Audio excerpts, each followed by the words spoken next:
የሩሲያው ፕሬዝዳንት ቭላዲሚር ፑቲን የፈረንጆቹ 2026 አዲስ ዓመትን ምክንያት በማድረግ ንግግር በሚያቀርቡበት ሰዓት ወደ ሞስኮ የተተኮሱት ድሮኖች ዓለምን ጉዳስ ብለዋል። ከጥቁሩ ባህር እስከ ሞስኮ የተላኩት ድሮኖች ሞስኮ በኪየቭ ላይ ብርቱ እርምጃ እንድትወስድ ሊገፋት እንደሚችልም እየተነገረ ነው። እንዲህም ሆኖ ታዲያ ፑቲን ያሰቡትን ሳያሳኩ አልቀሩም። ለሕዝባቸው ልብን የሚያሞቅ መልእክት አስተላልፈዋል። ሀገራችን ሩሲያ በሺዎች በሚቆጠሩ ዓመታት ታሪኳ ውስጥ አስገራሚውን ምዕራፍ ገልጣለች።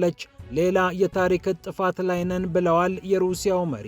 የሩሲያ ሕዝብ አንድነት የድላቸው ሚስጥር ያደረጉት ፕሬዝዳንቱ ጦር ሰራዊታቸውን ያወደሱበት መልክ የብዙዎችን ልብ ነክቷል። ሩሲያ አንድ ታላቅ ቤተሰብ ነች ሲሉም የሕዝባቸውን አንድነት ማህተም መተውበታል።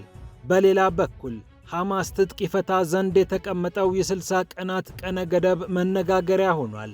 እስራኤል ሐማስ ታጥቋቸዋል ያለቻቸው 60,000 ክላሽንኮቭ ጠመንጃዎችና ዋሻዎች ጉዳይም ትኩረትን ስበዋል። አሜሪካና እስራኤል ቀነ ገደቡን በሚስጥር ማስቀመጣቸው ቢታወቅም ሐማስ ግን መጀመሪያ ፍልስጤም ትባል ሀገር ትመስረት እያለ ነው። ክረቱ ቀጥሏል። ፒያሳ ኔትወርክን ስትከታተሉ ሁሉንም በጥልቀት ታገኛላችሁ። ፒያሳ ኔትወርክን ሰብስክራይብ፣ ላይክ እና ሼር በማድረግ የፈጣን የተአማኒና የጥልቅ ዘገባዎች ቤተሰቡን ስንል በአክብሮት ጋብዘናል። አሁን ወደ ጉዳዮቻችን አለፍን።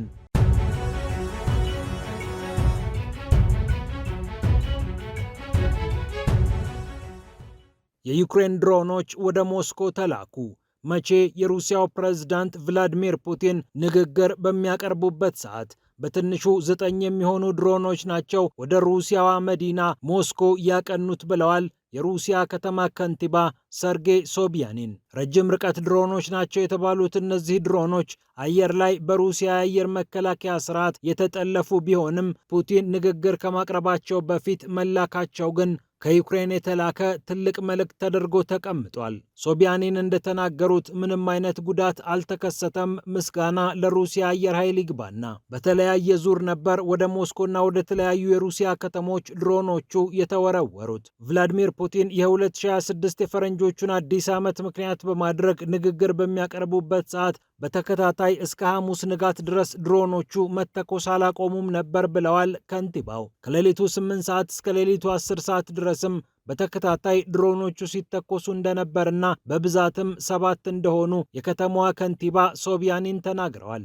ድሮኖቹ የወደቁባቸውን አካባቢዎች የማጽዳት ሥራ እየተሰራ እንደሆነና የአደጋ ጊዜ ሰራተኞችም ርብርብ እያደረጉ እንደሚገኙ ከንቲባው አሳውቀዋል። ዶሞዴዶቮ የተባለው አየር ማረፊያም በድሮኖቹ እንቅስቃሴ ምክንያት ለጥቂት ጊዜያት በረራዎች እንዳይደረጉ ተደርገውበት እንደነበረም ተሰምቷል። ወደ ሞስኮ ሲወረወሩ የነበሩት ድሮኖች እነዚህ በአዲስ ዓመት ዋዜማና ንጋት ላይ የተወረወሩት ብቻ አልነበሩም። 21 የሚሆኑ ድሮኖች ከዚያ ቀን አስቀድሞ ተተኩሰው እንደነበር ተሰምቷል። በዚህም ምክንያት አንድ የ57 ዓመት ጎልማሳ ጉዳት እንደደረሰበት የሩሲያ ባለስልጣናት ሲናገሩ ቆይተዋል። ኪየቭ ድሮኖቿን አንዴ ወደ ሞስኮ፣ ሌላ ጊዜ ደግሞ ኖቭጎሮድ ወደ ተሰኘው የፑቲን መኖሪያ ከሚገኝባቸው አካባቢዎች መካከል ወደ አንደኛው ድሮን ተኩሳ እንደነበረም የሚታወስ ነው።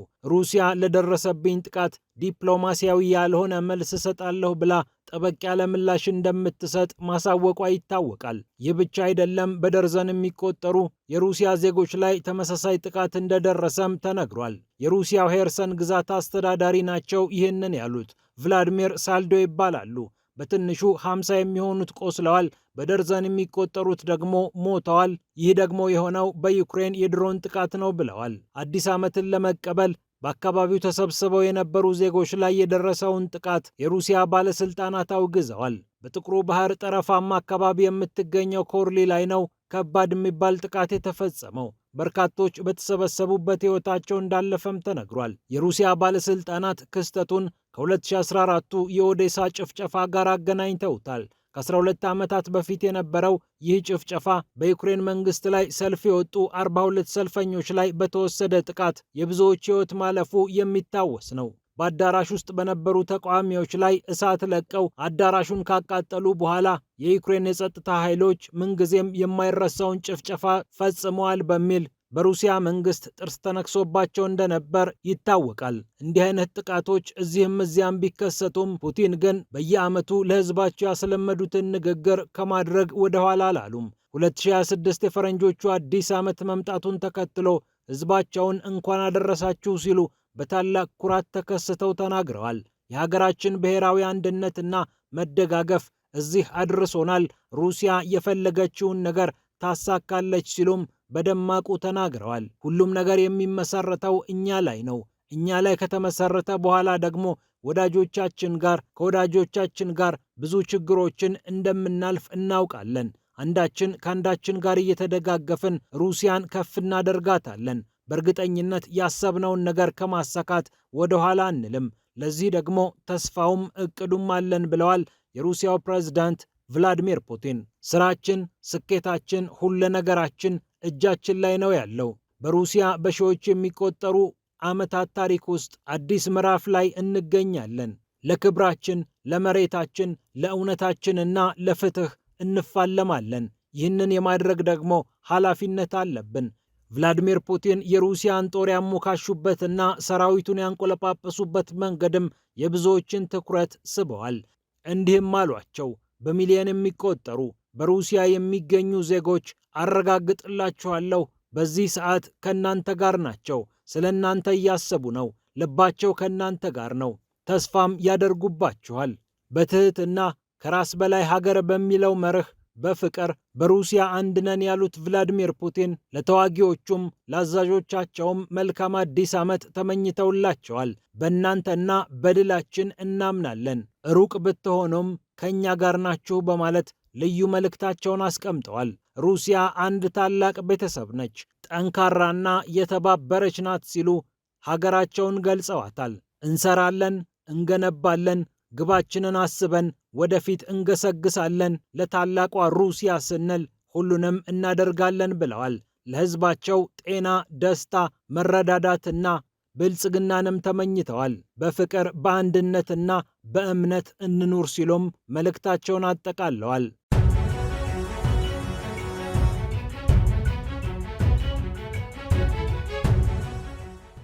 በሌላ በኩል አሜሪካና እስራኤል ለሐማስ የ2 ወር ቀነ ገደብ ሰጥተውታል። ለምን ሐማስ ትጥቁን ፈቶ እንዲያስረክብ። እስራኤል ደግሞ ሐማስ ትጥቁን መፍታቱ ብቻ ዋጋ የለውም እያለች ትገኛለች። እናውቃለን 60 ሺህ ገደማ ክላሽንኮቭ የጦር መሳሪያዎችን ታጥቋል። ይህ ብቻ እንዲሰጠን አንፈልግም። በመቶዎች ኪሎ ሜትሮች የሚቆጠሩ የሐማስ ዋሻዎችም የወታደራዊ አቅሙ አንደኛው መገለጫ ናቸው። እናም እነዚህ ዋሻዎች መፈራረስ አለባቸው ብላለች ቴል አቪቭ።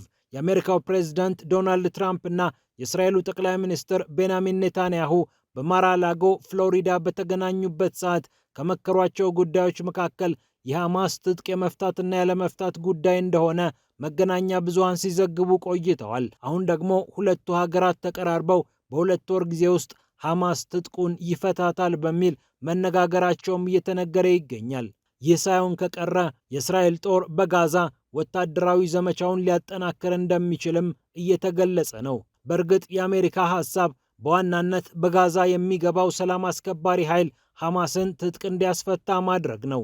ምክንያቱም እስራኤል በሐማስ ላይ እርምጃ ስትወስድ በጋዛ ያለው ሕዝብ ቢነካ ሰላም አስፈጠሩ የተባሉት ዶናልድ ትራምፕ አብሮ ስማቸው ሊጠለሽ ይችላልና አሜሪካ እስራኤል ይህንን ከምታደርገው ይልቅ የአረቦችና የሙስሊም ሀገራት ሰብሰብ ብለው ሐማስን ትጥቅ ቢያስፈቱላቸው ምርጫቸው ነው። ይሁንና ይህ ሐሳብ በብዙዎች ዘንድ ተቀባይነት አላገኘም። ወደ ጋዛ ጦራቸውን ሊልኩ ይችላሉ ተብለው ከተጠቀሱ ሀገራት መካከል በትንሹ ቱርክና ፓኪስታን የለም ይሄ ነገርማ አይሆንም፣ ሐማስን ትጥቅ ማስፈታት የእኛ ስራ አይደለም በሚል አቋማቸውን ፍርጥም ማድረጋቸው የሚታወስ ነው። እናም ይህ እቅድ ካልሰመረ እስራኤል እንደለመደችው ልትገባበት ትችላለች ተብሏል። ሐማስ ደግሞ እስራኤል በጉልበቴ ሐማስን ትጥቅ አስፈታለሁ ብላ ብትገባም በጋዛ ያሳካችው ነገር የለም፣ ምክንያቱም እኛ ትጥቃችንን አልፈታንም። ይህንን እንዲያደርጉላት የሰላም አስከባሪ ኃይል ብትጠራ አሁንም አይሆንም፣ እስራኤል ያላሳካችውን ሌላውም አያሳካውም በሚል አቋሙን ማሳወቁ ይታወቃል። በአጠቃላይ ትጥቅ የመፍታትና ያለመፍታት ጉዳይን በተመለከተ ሐማስ አሁንም እዛው አቋሙ ላይ ጸንቶ ቀርቷል። እኛ ትጥቃችንን የምንፈታው ፍልስጤም ትባል ሀገር ኢየሩሳሌም ላይ መቀመጫዋን አድርጋ ስትመሰረት ነው። እኛ ራሳችንን የመከላከል ሕጋዊም ብሔራዊም መብት አለን ያለው ሐማስ ትጥቃችንን ብናስረክብ የምናስረክበው ለቀጣዩ የፍልስጤም መንግስት እንጂ ለሌላ ሶስተኛ ወገን አይደለም እያለ ይገኛል። ሐማስ የሐማስ ቃል አቀባይ ሐዚም ቃሴም አሁንም በዶናልድ ትራምፕ ተስፋ እናደርጋለን፣ ሰላም እንዲመጣ እስራኤልን እንዲቆጧትና እንዲጫኗት እንጠይቃቸዋለን በማለት ዲፕሎማሲያዊ የሆነ ንግግር ተናግረዋል። የአሜሪካው ፕሬዝዳንት ዶናልድ ትራምፕ ደግሞ ከ2 ሳምንታት በኋላ ጋዛ ምን እንደምትመስል እና ከዚህ በኋላ ምን እንደሚያስፈልጋት እንዲሁም ምን እንደሚደረግላት የሚያትት እቅድ ይፋ አደርጋለሁ ማለታቸውም ይታወሳል። ይሁንና ሐማስ ትጥቅ መፍታት እንዳለበት ትራምፕ አስረግጠው እየተናገሩ ይገኛሉ። እስራኤልም የተኩስ አቁም ስምምነቱ እውን የሚሆነው ሐማስ ትጥቅ ከፈታ ነው ባይ ናት። ሐማስ ደግሞ እስራኤል ወራ ያዘችውን የጋዛ አካባቢ ቢያንስ ሳትለቅ እንዴት ትጥቅ ፍቱ ትላለች የሚል ጥያቄ አለው። እስራኤል ሐማስ በውዱ ትጥቅ ይፈታል የሚል እምነት እንደሌላት ዘገባውን ያቀረበው እስራኤል ሃያውም ዘግቧል። ፒያሳ ኔትወርክን ስትከታተሉ ስለቆያችሁ ክብረት ይስጥልን ብለናል። ፒያሳ ኔትወርክን ሰብስክራይብ፣ ላይክ እና ሼር በማድረግ የፈጣን የተአማኒና የጥልቅ ዘገባዎች ቤተሰብ ሁኑ ስንል በአክብሮት እንጋብዛለን። ሰላም ለዓለማችን።